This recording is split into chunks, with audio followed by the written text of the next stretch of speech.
예수님을 따른다는 것, 모든 이에게 열린 체험. 그리스도 신앙은 예수님을 따르는 것이며 그분의 신적 사랑이 우리 안에 머무르도록 자신을 내어드리는 것입니다. 그분이 보여주신 사랑의 능력과 힘, 목숨까지 내놓는 사랑의 힘, 죽음까지도 이겨낸 부활의 힘, 새롭게 창조하는 생명의 힘을 온 삶으로 증언하는 것입니다. 하느님 나라는 바로 그 사랑이 지배하는 나라입니다. 은총이 만들어내는 세상입니다. 그 사랑을 접촉한 사람은 모든 것이 그분 사랑 안에서 새롭게 창조되며 선물로 주어짐을 경험합니다. 제자들은 부활과 순환, 스승의 전 생애를 하나로 깨뚫는 일관성과 연속성을 발견하였습니다.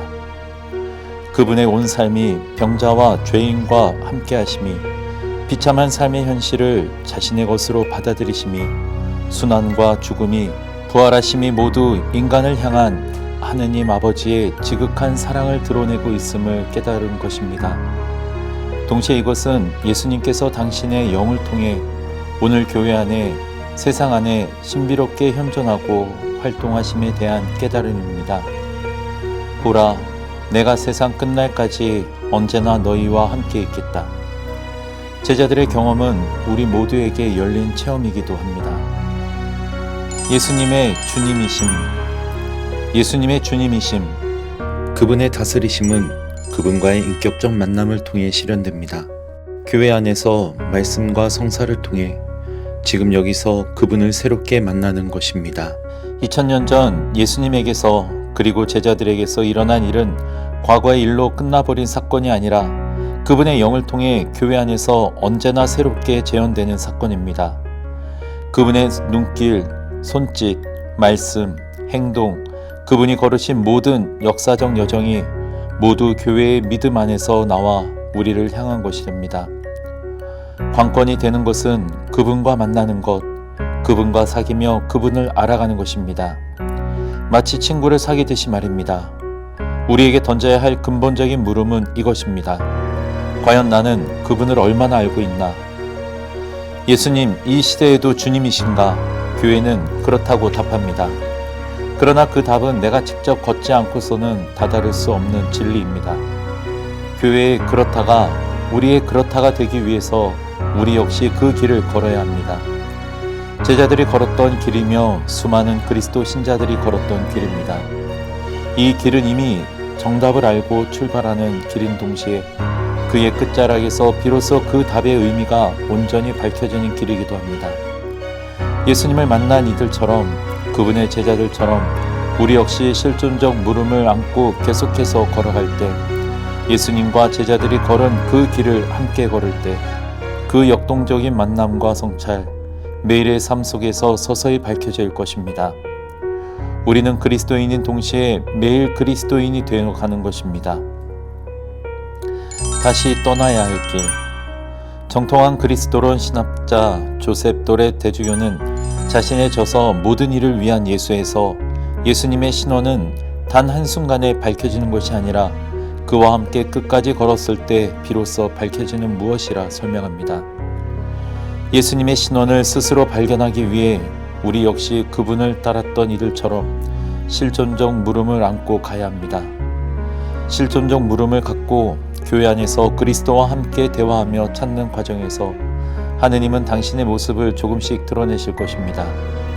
그 과정에서 그분을 조금씩 더 잘 알게 될 것이며 나의 존재 역시 조금씩 드러날 것입니다. 그 과정에서 우리는 예수님처럼 변화해 갈 것입니다.